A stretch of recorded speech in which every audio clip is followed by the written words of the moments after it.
नमस्कार मित्रांनो, स्वागत आहे तुमचं तुम्हा सर्वांच्या आवडत्या चॅनल आज काय नवीनवर. तर बघा मित्रांनो, आज काय नवीनच्या आजच्या व्हिडिओमध्ये आपण अतिशय महत्त्वाची माहिती पाहणार आहोत. ती म्हणजे अशी 12वीच्या परीक्षेसंदर्भात. बघा आता 10 फेब्रुवारीला 10th फेब्रुवारीला तुमची परीक्षा सुरू होत आहे, बरोबर. 10th फेब्रुवारी 2026ला 12ची जी परीक्षा आहे ती सुरू होत आहे. सगळ्यात पहिला पेपर आहे इंग्रजी आणि या इंग्रजी विषयाचा भरपूर विद्यार्थी घाबरत असतात. इंग्रजी विषयाला भरपूर विद्यार्थी जे आहेत ते घाबरत असतात. आता हा जो काही विषय आहे, हा विषय अगदी सोपा. म्हणजे काय, तर यामध्ये जर आपण पाहिलं 80 मार्क्सची तुमची रिटर्नची एक्झाम असते. 80 मार्क टोटल 80 मार्क्सची रिटर्नची एक्झाम आहे. त्याच्यामध्ये तुम्हाला 75 प्लस पडतील अशा पद्धतीचं मार्गदर्शन आपण करत असतो. मागच्या 5 वर्षापासून मी मार्गदर्शन करत आलेलो आहे. तुम्ही विचारू शकता, तुमचे मित्र वगैरे असतील तर त्यांनी आपले व्हिडिओ पाहिले असतील. मागच्या 5 वर्षांपासून मी व्यवस्थितरित्या मार्गदर्शन करतो विद्यार्थ्यांना, म्हणजे जेणेकरून त्यांना पैकीच्या पैकी जे काही गुण आहेत ते पडू शकतात. तशा पद्धतीचं मार्गदर्शन आपण करत असतो. मागच्या 5 वर्षांचा अनुभव आहे. त्याच्यासाठी सर्वात अगोदर सर्व विद्यार्थ्यांना विनंती आहे, सर्वांनी लगेच व्हिडिओला लाईक करा. चॅनलला पण सर्वांनी सबस्क्राईब करा आणि महत्त्वाचं म्हणजे हा व्हिडिओ तुमच्या मित्र असतील, मैत्रिणी असतील त्यांना पाठवून द्या, म्हणजे जेणेकरून जास्तीत जास्त विद्यार्थ्यांपर्यंत हा व्हिडिओ पोहोचला पाहिजे. नक्कीच हा व्हिडिओ पाहिल्यानंतर नक्कीच तुमचे जे मार्क्स आहेत ते इम्प्रूव्ह होतील आणि महत्त्वाचं म्हणजे 75 प्लसपर्यंत तुम्ही जाऊ शकतात. एवढी पण गॅरंटी मी तुम्हाला या ठिकाणी देतोय. आता बघा, सगळ्यात महत्त्वाचं म्हणजे तुमच्या 80 मार्क्सची एक्झाम असते का? रिटर्नची जी एक्झाम आहे ती तुमच्या 80 मार्क्सची क्वेश्चन पेपर असते का? तर नाही. 112 मार्क्सची तुमची क्वेश्चन पेपर असते. सगळ्यांनी लक्षात घ्या. आता तुम्ही म्हणाल, सर काहीही सांगतायत का? प्रश्नपत्रिका 80 मार्क्सचीच असते, तुम्ही 112 मार्क्सची कशी सांगतायत? बघा, विथ ऑप्शन म्हणजे ऑप्शनसहित तुमची जी प्रश्नपत्रिका आहे ती तुमची 112 म्हणजेच काय, तर 112 मार्क्स 112 मार्क्सची तुमची क्वेश्चन पेपर असते. त्याच्यामध्ये तुम्हाला 80 मार्क्सचं सोडवायचं असतं. ऑप्शनसहित 112 मार्क्सची तुमची क्वेश्चन पेपर जी आहे ती तयार केलेली असते. ओके, आता पाहू शकता तुमच्या स्क्रीनवर तुम्हाला क्वेश्चन पेपर पाहायला मिळते. ही 2025ची क्वेश्चन पेपर आहे, 2025ची, बरोबर आहे. आता याच्यामध्ये तुम्हाला काय काय कशा पद्धतीने तुम्हाला मार्क्स मिळू शकतात हे पण मी तुम्हाला सगळं काही समजून सांगणार आहे. हा व्हिडिओ पाहिला म्हणजे 100% तुमचे मार्क्स वाढतील म्हणजे वाढतील. फक्त काळजीपूर्वक व्हिडिओ पाहायचा आणि सगळ्यात अगोदर सर्वांनी लाईक करून टाका. पटापट लाईक करून टाका. तुमचे मित्र असतील, मैत्रिणी असतील त्यांना पण हा व्हिडिओ शेअर करून टाका. आणि महत्त्वाचं म्हणजे यावर्षी 12वीची परीक्षा किती विद्यार्थी देणार आहेत? 12वीची परीक्षा देणारे विद्यार्थी जे आहेत त्यांनी कमेंट बॉक्समध्ये लगेच 12th लिहून पाठवा. जे विद्यार्थी 12वीची परीक्षा देणार आहेत त्यांनी कमेंट बॉक्समध्ये लगेच 12th लिहून पाठवायचे, 12वी लिहून पाठवायचे, म्हणजे जेणेकरून आपल्याला समजणार आहे किती विद्यार्थी परीक्षा देणार आहेत. ठीक आहे, लगेच आपण सुरुवात करूया. पाहू शकता अशा पद्धतीची तुमची प्रश्नपत्रिका असते. यामध्ये तुम्हाला इथे सीट नंबर तुमचा टाकायचा असतो, जो काय असेल तो. ओके, अशा पद्धतीने तुम्हाला सब्जेक्ट कोड दिलेला असतो. या ठिकाणी इयर दिलेलं असतं. या ठिकाणी तुमचं सब्जेक्टचं नाव असतं. टायमिंग असतो 3 तासांचा. 16 पेजेसची ही प्रश्नपत्रिका होती. 2025मध्ये 80 गुणांची तुमची क्वेश्चन पेपर असते. काही इन्स्ट्रक्शन्स तुम्हाला दिलेल्या असतात. ओके, आता ही जी काही इन्स्ट्रक्शन्स आहेत ते तुमच्यासाठी महत्त्वाचे, ते तुम्हाला वाचून घ्यायचे. मी तुम्हाला ते सांगणार नाही कारण ते तुम्हाला पाहायला मिळतंय स्क्रीनवर, त्याच्यामुळे तुम्ही व्हिडिओ थांबवून ते बघू शकतात. ओके, आपलं जे महत्त्वाचा टॉपिक आहे त्याकडे आपण वळूया. पेज नंबर 2 वर आपण आलो की आपल्याला काय पाहायला मिळतंय? Section 1 prose. Okay, section 1 prose म्हणजे काय, तर यामध्ये तुम्हाला जे तुमचे लेसन असतात, लेसन्स पार्ट यावर तुम्हाला विचारला जाणारा हा सेक्शन आहे. याच्यामध्ये reading for comprehension, language study, summary and mind mapping अशा पद्धतीने तुम्हाला विचारलं जातं. एकूण जर आपण पाहिलं तर हे जे काही सेक्शन आहे, सेक्शन 1 प्रोज हे 16 गुणांचं आहे. 16 मार्क्सचं हे सेक्शन तुमचं असणार आहे. त्याच्यामध्ये बघा कशा पद्धतीने डिवायडेशन असतं मार्क्सचं ते पण सांगतो. क्वेश्चन 1A याच्यामध्ये read the extract and complete the activities given below. आता हा एकमेव असा प्रश्नपत्रिका आहे बघा, इंग्लिश झाली, हिंदी असेल, मराठी असेल, यामध्ये तुम्हाला इथूनच पैकीच्या पैकी मार्क्स मिळवायचे असते. पैकीच्या पैकी गुण तुम्ही इथून घेऊ शकता. तुम्हाला कुठल्याही पद्धतीचा बाहेरून अभ्यास करण्याची आवश्यकता नाही. फक्त तुम्हाला इथूनच जे तुम्हाला पॅराग्राफ दिलेला असेल तर त्यामधनं तुम्हाला उत्तरे लिहायची असतात. ठीक आहे, त्यामुळे तुम्ही पैकीच्या पैकी बघा, मी तुम्हाला जे 75 प्लस सांगितले आहे ते तुम्ही सहज मिळवू शकता. इथूनच तुम्हाला उत्तरे लिहायची असतात. फक्त तुम्हाला आयडिया लावायची आणि तुम्ही उत्तरं देऊ शकतात. ओके, अशा पद्धतीने तुम्हाला पॅराग्राफ दिलेला असेल तुमच्या लेसनमधनं. ओके, हा लेसन तुम्हाला संपूर्ण वाचून घ्यायचा आहे, जे काही दिलेला असेल पॅराग्राफ तो. त्याच्यानंतर या ठिकाणी तुम्हाला प्रश्न सुरू होतात. बघा, A1 read the following statements and arrange them in proper sequence. वरती तुम्ही पॅराग्राफ वाचलेला असेल, हा जो काय पॅरा तुम्हाला दिलेला आहे हा वाचला की या ठिकाणी तुम्हाला सेंटेन्स जे आहे ते तुम्हाला अरेंज करायचे आहे प्रॉपर सिक्वेन्समध्ये. तुम्ही सहज ते करू शकता आणि या ठिकाणी तुम्हाला 2 गुण आहे. बघा किती सोपं आहे, वरचा पॅराग्राफ वाचायचा आणि इथे उत्तरं द्यायची आहेत. 2 गुण तुमचे मिळून जातील. ओके. इंग्रजी विषयाला भरपूर विद्यार्थी घाबरत असतात. भरपूर विद्यार्थ्यांना वाटतं इंग्रजीचा विषय आहे, मी फेल होतो की काय. तर अजिबात टेन्शन घ्यायचं नाही. अगदी सोपा प्रश्नपत्रिका असते, अगदी सोपं पेपर आहे. फक्त तुम्हाला उत्तरं ह्या ठिकाणाहून शोधण्याची आवश्यकता असते. घाबरून जायचं नाही आहे. व्यवस्थितरित्या बघितलं. आता बघा हा व्हिडिओ बघितल्यानंतर नक्कीच तुमच्यामध्ये कॉन्फिडन्स जो आहे तो डेव्हलप होऊन जाईल. 5 वर्षांचा अनुभव आहे, त्याच जोरावर मी ह्या ठिकाणी बोलतोय. बघा पैकीच्या पैकी विद्यार्थ्यांनी मार्क्स मिळवलेले आहेत मागच्या वर्षी आपल्या गायडन्समुळे आणि यावर्षी पण तुम्हाला म्हणजेच जे विद्यार्थी बघत आहेत त्यांना पण पैकीच्या पैकी गुण मिळतील. नाही तर जे काही तुम्ही प्रेडिक्शन लावले असेल 50, 60, 70 तर त्याच्यापेक्षा प्लस तुम्ही नक्कीच असाल, एवढे मी तुम्हाला खात्रीने या ठिकाणी सांगू शकतो. तर बघा हे झालं 2 गुणांसाठी. पुढे आपण जर गेलो तर तुम्हाला A2 पाहायला मिळतं. ओके. A2 मध्ये काय, complete the following web diagram on the key aspects of management. बघा या ठिकाणी ही डायग्राम तुम्हाला कंप्लीट करायची आहे. या ठिकाणी तुमचे उत्तरं असणार आहेत. ही डायग्राम काढायची आहे तुमच्या आन्सर शीटवर आणि 2 गुण तुम्हाला या ठिकाणी मिळून जातील. आता ही उत्तरं लिहायची कुठून, वरती जो पॅराग्राफ दिलेला आहे त्या पॅराग्राफमधून बघून तुम्हाला ही उत्तरं लिहायची. 2 गुण तुमचे या ठिकाणी झाले, म्हणजे एकूण 4 गुण तुमचे या ठिकाणी झालेले आहेत. बरोबर. पुढे आपण जाऊया. बघा पुढे आहे A3. Provide the supporting details from the extract that highlight the narrators success as a writer. बघा जे काही लेखक आहेत त्यांची जी काही सक्सेस आहे लेखक म्हणून ती कशा पद्धतीची आहे, काय आहे हे तुम्हाला सांगायचं आहे. ओके. 2च फक्त 4 लिहायचे आहेत. बघा ह्या ठिकाणी अशा पद्धतीने जर तुम्ही लिहिलं 2 गुण तुम्हाला ह्या ठिकाणी मिळून जातील. आणि हे उत्तर लिहायचे कुठून, बघा पॅरा आहे वरती जो पॅरा दिलेला आहे त्याच्यामधून तुम्हाला शोधून लिहायचं आहे. 2 गुण तुमचे झाले, म्हणजे 6 गुणांचे ह्या ठिकाणी झालेले आहे. नंतर बघा A4 पर्सनल रिस्पॉन्स. आता हा पर्सनल रिस्पॉन्स हा जो प्रश्न आहे हा नेहमीच तुम्हाला तुमचंच असणार आहे. तुम्हाला तुमचा जो काही पर्सनल रिस्पॉन्स आहे तुम्हाला काय वाटतंय यावर हा प्रश्न आहे. तुम्ही सगळ्यांचं आन्सर वेगळं वेगळं असू शकतं, तुम्ही काहीही लिहा. बघा do you think passion is more important than wealth, explain your views in about 50 words. बघा 50 शब्दांमध्ये त्यांनी सांगितलेलं आहे, 2 गुणांसाठी आहे की वेल्थ जी आहे ती महत्त्वाची आहे का पॅशनपेक्षा. जे काय असेल तुमचं उत्तर महत्त्वाचं आहे. या ठिकाणी तुम्ही काहीही लिहू शकता, काहीही 50 शब्दांमध्ये तुम्हाला लिहायचं आहे. 2 गुण तुम्हाला मिळणार आहे. बघा जे पेपर चेकर असतात ते असं म्हणणार नाहीत की चुकीचं आहे किंवा काय आहे. तुमचे जे काही व्ह्यू आहे, तुमचा व्ह्यू काय आहे याच्या संदर्भात तो तुम्हाला लिहायचा आहे. 50 शब्दात तुम्हाला मार्क्स मिळतील म्हणजे मिळतील, हा प्रश्न सोडायचाच नाही. हे 2 गुण तुमच्या हातचेच आहेत. ओके. पुढे A5 आहे, डू ॲज डायरेक्टेड. बघा 2 गुणांसाठी इथे आहे. I passed from IIT. Choose the correct option from the given alternative showing the correct use of present perfect tense. Present perfect tense काय असतो आपल्या सर्वांना माहिती आहे. तर प्रेझेंट परफेक्ट टेन्सचा आपण या ठिकाणी वापर करायचा आहे आणि त्याच्यानंतर हे जे काही उत्तर आहे ते तुम्हाला सोडवायचं आहे. आता आपण जर बघितलं प्रेझेंट परफेक्टमध्ये काय असतं, प्रेझेंट परफेक्टमध्ये आपल्याला नेहमीच माहिती आहे प्रेझेंट परफेक्टमध्ये काय असतं, सब्जेक्ट प्लस वर्बचा तिसरा फॉर्म असतो, त्यानंतर ऑब्जेक्ट असतं आणि हॅज, हॅड, हॅव काय असतं ते तुम्हाला शोधायचं आणि तुम्हाला या ठिकाणी उत्तर द्यायचे. जर तुम्ही प्रेझेंट परफेक्ट शिकला असाल तर तुम्हाला ह्या ठिकाणी 2 गुण जे आहेत ते मिळून जातील. 1 गुण ह्या ठिकाणी असेल आणि खाली एक प्रश्न आहे बघा, I made a few mistakes but learned a lot about motivation. यामध्ये तुम्हाला काय सांगितलेलं आहे, choose the correct complex sentence from the option given below. Option दिलेले त्याच्यामधनं तुम्हाला कॉम्प्लेक्स सेंटेन्स म्हणजे बघा उत्तर पण ह्या ठिकाणी फक्त बरोबरचं तुम्हाला निवडायचे आणि तुमचे मार्क्स या ठिकाणी होऊन जातील. आता पुढे आपण आहोत ओकॅब्युलरी. बघा find out the words from the extract which mean. याचा जो काही अर्थ आहे तो तुम्हाला शोधायचा आहे. लोअर इन रँक और पोझिशन याचा अर्थ तुम्हाला वरती जो पॅरा आपण वाचलेला आहे त्याच्यामधनं शोधायचा आणि लिहायचे. 4 तुम्हाला या ठिकाणी दिलेले आहेत. प्रत्येक प्रश्नाला तुमचा अर्धा गुण असणार आहे. अशा पद्धतीने 2 गुण तुमचे या ठिकाणी होऊन जातात. बरोबर. पुढे बघा language study. Non textual grammar आहे 4 मार्कांसाठी. ओके. लँग्वेज स्टडीमध्ये सगळ्यात अगोदर त्यांनी विचारलेलं आहे बघा as directed.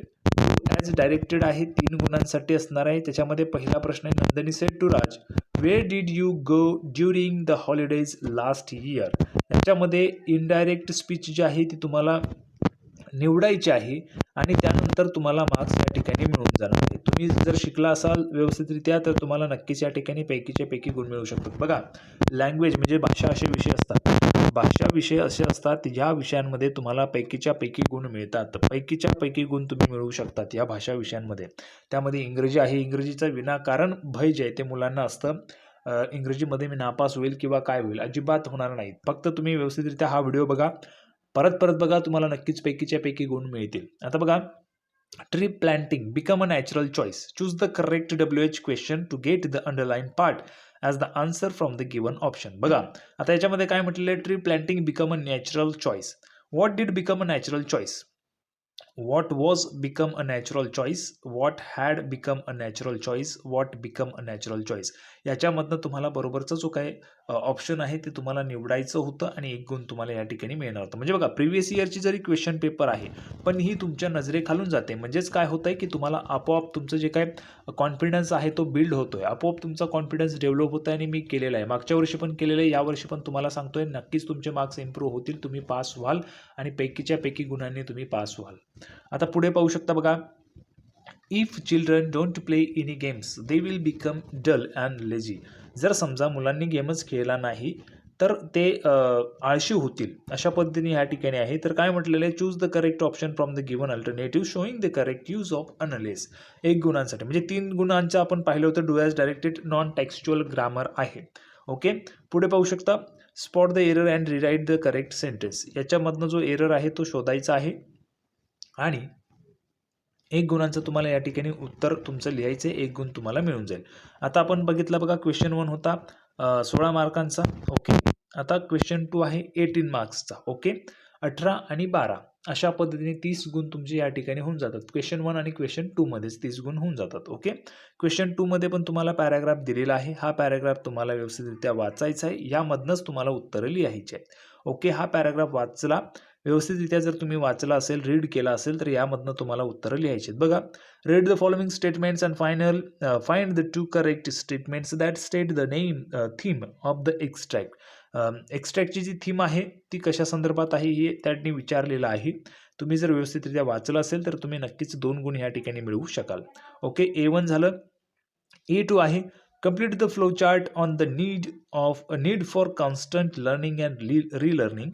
One is done for you. Find the information from the extract and complete the flow chart. हा फ्लो चार्ट तुम्हाला कंप्लीट करायचा होता, वरचा जो एक्स्ट्रॅक्ट होता त्यामधनं. तर बघा, 2 गुणांसाठी तुम्हाला आहे high rate of automation in job. वरचा जो पॅराग्राफ आहे तो वाचायचा आणि या ठिकाणी उत्तरं लिहायची होती. अशा पद्धतीने तुम्हाला 2 गुण या ठिकाणी पण पैकीच्या पैकी मिळतात. पुढचं आहे A3, illustrate the idea of life long learning as mention in the extract. Extract म्हणजे वरी जो पॅराग्राफ दिलेला आहे त्याच्यामध्ये त्यांनी जी आयडिया मांडलेली आहे ती तुम्हाला कशी वाटते, काय पद्धतीने आहे ते तुम्हाला उत्तर लिहायचं आहे. वरचा पॅराग्राफ बघून 2 गुण या ठिकाणी मिळतात. पुढचं आहे A4. पुन्हा एकदा आपण जर पाहिलं तर आपलं स्वतःचं स्वमत आहे. Today online education has become an integral part of all sectors. Write your views. Online एज्युकेशनच्या संदर्भात तुम्हाला तुमचं मत तुम्हाला लिहायचं आहे. मग तुम्ही काहीही लिहू शकतात. ऑनलाईन एज्युकेशनच्या संदर्भात तुमचं मत तुम्हाला जसं वाटेल तसं तुम्हाला लिहायचं आहे. 2 गुण तुमचे हे फिक्स असणार आहेत. जर तुम्ही व्यवस्थित लिहिलं तर थोडं मोठं आन्सर असायला पाहिजे, 2 गुण तुम्हाला मिळतील. आता बघा, A5 आहे, डू ॲज डायरेक्टेड 2 गुणांसाठी विचारलेलं आहे. बघा, he shared the example of iPhone. याच्या संदर्भात पॅसिव्ह व्हॉइस करायचं होतं, 2 गुणांसाठी तुम्हाला या ठिकाणी. त्याच्यानंतर दुसरा क्वेश्चन आहे, the constant change will require constant learning and relearning. आपण आत्ताच वाचलेलं आहे. त्याच्यामध्ये त्यांनी म्हटलेले model auxiliary showing obligation and write it. पुन्हा एकदा रिप्लेस वगैरे करून तुम्हाला हा प्रश्न लिहायचा होता. त्याच्यामध्ये तुम्हाला पैकीच्या पैकी गुण मिळून गेले असते. पुढचा आहे vocabulary. Match the following words given in column A with their meaning given in column B and rewrite it. Entrepreneur. बघा, एंट्रप्रेन्योर म्हणजे काय असतं, to say that something would happen in the future. नाही, प्रेडिक्टमध्ये येईल. बघा, प्रेडिक्ट हा to say that something would happen in the future prediction असेल. एंट्रप्रेन्योर म्हणजे कोण असेल तर person who starts organizes commercial enterprise. Entrepreneur. Okay, capitalization. Economic system in which countries trade and industry are control by private owners. त्याच्यामध्ये बघा, action of organizing something. Action of organizing something. Use of automatic equipment and machine to do work. ऑटोमेशनमध्ये येईल हे. अशा पद्धतीने तुम्हाला 2 गुणांचं हे होतं, सॉल्व करायचं, फक्त तुम्हाला लिहायचं होतं. एंटरप्रेन्योर म्हणजे काय, कॅपिटलायझेशन म्हणजे काय, प्रेडिक्ट म्हणजे काय, ऑटोमेशन म्हणजे काय, 2 गुण तुमचे या ठिकाणी झाले असते. पुढे बघा समरायझिंग, समरी लिहायची आहे. वरती जो तुम्हाला पॅराग्राफ दिलेला आहे त्याची समरी लिहायची. तुम्ही तुमच्या हिशोबाने कशीही लिहू शकता, फक्त थोडी मोठी असेल. 3 गुणांचं त्यांनी दिलेलं आहे, म्हणजेच काय तर किमान किमान किमान आपण पाहिलं तर 9 लाईन्स असायला पाहिजेत. समरी करायची होती. समरी म्हणजे काय तर सारांश लेखन करायचं आहे. ओके, वरती जो पॅराग्राफ दिलेला आहे त्याचं सारांश लेखन करायचं होतं. 3 गुण तुमचे ह्या ठिकाणी मिळाले असते तुम्हाला. पुढे बघा माइंड मॅपिंग आहे. माइंड मॅपिंगसाठी 3 गुण आहेत. Prepare a mind map on the topic developing English language skills using your ideas design and structure. या बेसवर होतं. यामध्ये तुम्हाला पैकीच्या पैकी गुण तुम्ही ह्या ठिकाणी पण मिळवू शकला असतात. माइंड मॅपिंग म्हणजे काय जर तुम्ही शिकला असाल तर नक्कीच तुम्ही मिळवू शकता. पुढे बघा सेक्शन 2 मध्ये आता आपण आलेलो आहे. सेक्शन 1 आपण पाहिलेला आहे, किती गुणांचा होता, 30 गुणांचा. ओके, 30 गुण तुमचे त्या ठिकाणी झालेले आहेत. आता सेक्शन 2 मध्ये आपण आहोत. सेक्शन 2 मध्ये आहे सगळ्यात अगोदर पोएट्री. पोएट्री म्हणजे काय तर कविता. पोएट्री अँड ॲप्रिशिएशन 14 गुणांसाठी क्वेश्चन 3 हा आहे. ओके, क्वेश्चन 3A पुन्हा एकदा तुम्हाला ह्या ठिकाणी एक पोएम दिलेली आहे. ती पोएम जी आहे ती तुम्हाला वाचायची आणि त्याच्यावरनं आधारित तुम्हाला उत्तरं द्यायचे. Identify the lines from the extract that indicate the speakers independence and self Reliance. 2 गुणांसाठी विचारलेले. इंडिपेंडन्स म्हणजे काय आणि सेल्फ रिलायन्स म्हणजे काय इथे तुम्हाला दिलेलं आहे. याच्यावरनं तुम्ही सरळ सरळ समजू शकता आणि 2 गुण मिळवू शकता. त्याच्यानंतर बघा the narrator doesn't want constellations near to him give reasons. कशा संदर्भात काय हे तुम्हाला लिहायचं होतं. आणि पुन्हा एकदा स्वमत तुमचं आलेलं आहे A3 ह्या प्रश्नाने. बघा a man without liberty is a body without a soul. Explain your views in about 15 words. 50 शब्दांमध्ये तुम्हाला A3 हा क्वेश्चन लिहायचा होता. स्वमत, स्वमत नेहमीच असतं. स्वमत हा असतं म्हणजे असतं. ठीक आहे. A4, B4, A3 हे जे प्रश्न आहेत ते तुम्हाला स्वमताचेच असतात आणि स्वमत हा प्रश्न तुम्हाला सोडायचा नाही आहे. तुमच्या हातचे मार्क्स आहेत, त्यामध्ये तुम्हाला लिहायचं आहे. तुम्ही काहीही लिहा पण लिहा, कारण ते तुमचं स्वमत आहे म्हणून तुम्हाला मार्क्स मिळणार आहेत. फक्त त्याची जी काही सेंटेन्स फॉर्मिंग आहे, सेंटेन्स फॉर्मेशन ते व्यवस्थित असायला पाहिजे. ओके, त्याच्यानंतर पुढे बघा A4 आहे. Name and explain the figure of speech in the following line. Henceforth I whimper no more, postpone no more, need nothing. याचं तुम्हाला त्या ठिकाणी एक्सप्लेन करायचं होतं. फिगर ऑफ स्पीचमध्ये तुम्हाला 2 गुण मिळाले असते. ओके, या लाईन्सचे. नंतर पुढे आहे बघा compose 4 poetic lines of your on on freedom. बघा हा पण एक महत्त्वाचा प्रश्न आहे. तुम्हाला ज्या फ्रीडम संदर्भात फ्रीडम ह्याच्यावर तुम्हाला तुमच्या ज्या 4 लाईन्स आहेत त्या बनवायच्या होत्या, कंपोज करायच्या होत्या. 4 लाईन्स स्वतःच्या त्या तुम्ही व्यवस्थितरित्या जर बनवल्या असत्या तर तुम्हाला मिळालं असतं 2 गुणांचं. 2 गुण तुम्हाला मिळाले असते. बघा आता यामध्ये पेपर चेकर जे आहेत ते असं म्हणू शकत नाहीत की या ठिकाणी चुकीचं आहे किंवा काय आहे. तुमच्या स्वतःच्या लाईन्स आहेत त्या तुम्ही बनवू शकतात. पोएटिक असायला पाहिजे. नक्कीच तुम्हाला 2 गुण हे हक्काचे मिळणार आहेत. पुढे बघा ॲप्रिसिएशन आहे 4 गुणांसाठी. Read the extract and write the appreciation of the poem given below. He poem दिलेली आहे, याच्यामध्ये ॲप्रिसिएशन करायचं होतं. ओके, आता सेक्शन 3 आहे रायटिंग स्किल्स. 16 गुणांसाठी क्वेश्चन नंबर 4 आपल्याला पाहायला मिळतोय. Complete the activities as per the instructions given below. जे काही तुम्हाला इन्स्ट्रक्शन्स दिलेले आहेत त्याच्यानुसार तुम्हाला ॲक्टिव्हिटीज ज्या आहेत त्या कंप्लीट करायच्या आहेत. सगळ्यात अगोदर एमध्ये आहे attempt any one of the following activities. कुठलीही एक ॲक्टिव्हिटी करायची आहे 4 गुणांसाठी. सगळ्यात अगोदर आहे व्हर्च्युअल मेसेज. व्हर्च्युअल मेसेजमध्ये दिलेलं आहे imagine Shubham has to leave for his native place due to emergency work. He and his friend Mahesh had planned to watch a movie at 8:30 p.m. Shubham tried to call Mahesh several times, but due to connectivity issues, he is unable to contact him. Draft a virtual message in about 50 to 100 words to Mahesh to convey this information. Support your message by giving appropriate reasons. बघा तुम्हाला virtual message जो आहे तो draft करायचा होता. 50 ते 100 शब्दांमध्ये नक्कीच तुम्ही करू शकला असताल किंवा करू शकणार आहात. नक्कीच तुम्हाला पैकीच्या पैकी 4 गुण ह्या ठिकाणी मिळून जातील. किंवा मग ऑरमध्ये तुम्हाला स्टेटमेंट ऑफ प्रपोज. बघा स्टेटमेंट ऑफ प्रपोज पण तुम्हाला दिलेलं आहे सेकंडमध्ये ऑरमध्ये. किंवा मग ग्रुप डिस्कशन तुम्ही करू शकता. जर तुम्हाला येत असेल तर 4 गुण तुमचे मिळून जातील. पुढचं आहे बघा attempt any one from the given activities. याच्यामध्ये पण तुम्हाला एक जे आहे ते सोडवायचं आहे 4 गुणांसाठी. सगळ्यात अगोदर आहे ईमेल रायटिंग. ईमेल राईट तुम्हाला करायचं आहे. Imagine you are a secretary of a literary association of your junior college. On occasion of World Poetry Day, you have organized poetry recitation. competition. As a secretary of the association, draft an email to invite a famous poet to inaugurate the function. Give the details of the function. फंक्शनचे जे काही details आहेत ते तुम्हाला द्यायचे होते. अशा पद्धतीने तुम्हाला ईमेल रायटिंग करायची होती. किंवा मग ऑरमध्ये रिपोर्ट रायटिंग आहे, ते जर तुम्हाला येत असेल तर ते तुम्ही करू शकता 100 ते 150 शब्दांमध्ये. किंवा मग ऑरमध्ये इंटरव्ह्यू आहे, इंटरव्ह्यू पण तुम्ही कंडक्ट करू शकता. 4 गुण तुम्हाला या ठिकाणी मिळून जातील. ओके, इंटरव्ह्यूसाठी बघा, name of the interview, area of success, reputation, date, venue, time, duration of time, अशा पद्धतीने तुम्हाला लिहायचं आहे. स्वतः करायचं आहे, स्वतः तुम्हाला करायचं आहे. क्वेश्चन बनवायचे आहेत. क्वेश्चन कसे असले पाहिजे? Early motivation. समजा एखादा सक्सेस झालेला पर्सन आहे तर त्याने ते करण्यासाठी, जे काही सक्सेस मिळवले ते करण्यासाठी त्याचे अर्ली मोटिवेशन काय होतं ते तुम्हाला विचारायचं आहे. प्रोफेशनल डेव्हलपमेंट काय, त्याचे तुम्हाला क्वेश्चन तयार करायचे. म्हणजे तुम्हाला सगळं काही येत असेल तर नक्कीच तुम्ही पैकीच्या पैकी मार्क्स मिळवू शकतात. ओके, पुढे बघा, सी क्वेश्चन आहे. Attempt any one of the following activities. याच्यामध्ये पण तुम्हाला एक ॲक्टिव्हिटी सोडवायची आहे 4 गुणांसाठी. एक तर तुम्ही स्पीच लिहू शकता, कम्पेअर करू शकता, एक्सप्लेनेशन ऑफ आयडिया तुम्ही त्या ठिकाणी करू शकता. नक्कीच तुम्हाला पैकीच्या पैकी गुण मिळतील. पुढचं आहे D, attempt any one of the following activities. बघा, याच्यामध्ये पण कुठलीही एक ॲक्टिव्हिटी सोडवायची आहे. Review, write review of a movie you have recently watched using the points given below. कुठलीही मूवी पकडा, त्या मूवीचं टायटल द्या, त्याच्यामध्ये 100 ते 150 शब्दांमध्ये तुम्हाला रिव्ह्यू जो आहे तो लिहायचा आहे. जसं थीम काय होती, स्टोरी लाईन काय होती, डायरेक्टर, म्युझिक डायरेक्टर कोण होते, कॅरेक्टर्स काय होतात, ॲक्टर कोण होती, तुमचे जे काही स्वतःचे पॉईंट्स आहेत ते तुम्ही ॲड करू शकता आणि तशा पद्धतीने तुम्ही त्या ठिकाणी लिहू शकता. नक्कीच पैकीच्या पैकी गुण तुम्हाला त्या ठिकाणी द्यावे लागणार आहे पेपर चेकरला. फक्त तुमचं सेंटेन्स जे आहे ते कन्स्ट्रक्ट व्यवस्थित असायला पाहिजे. नक्कीच तुम्हाला सेंटेन्स फॉर्मिंग व्यवस्थित असेल तर नक्कीच तुम्हाला you will get out of marks on this topic. Okay, next आहे ब्लॉग. ऑरमध्ये आहे, यामध्ये पण तुम्ही जर ब्लॉग लिहिला, right a blog in a proper format on solar energy with the help of the following points.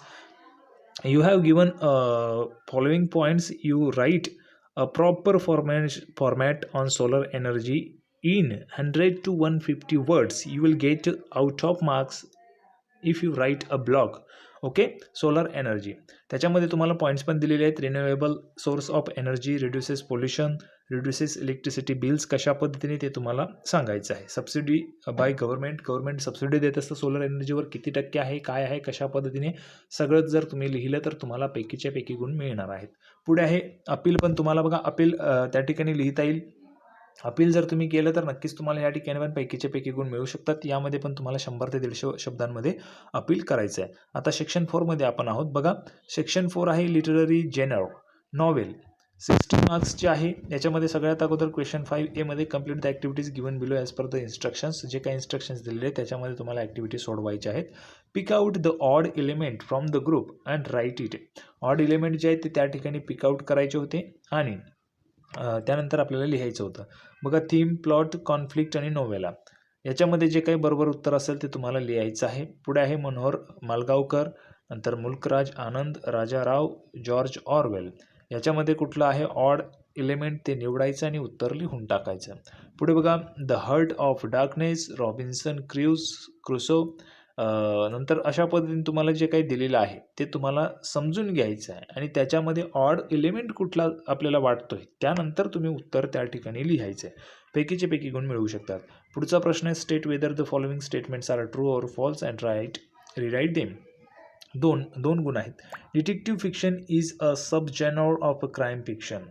नंतर बघा, tale of Genji is written by Miguel de Cervantes. तुम्हाला जे काही दिलेलं असेल त्याच्यावरनं तुम्ही ट्रू आहे की फॉल्स आहे ते तुम्हाला लिहायचं होतं. पुढे बघा, 4 गुणांसाठी answer in about 15 words to the questions given below. जे काही क्वेश्चन्स दिलेले आहेत त्याच्यामध्ये तुम्हाला 50 शब्दांमध्ये याची उत्तरं लिहायची होती 4 गुणांसाठी. सगळ्यात पहिला प्रश्न, write a short note on the significance of November 15th at Greenslade school.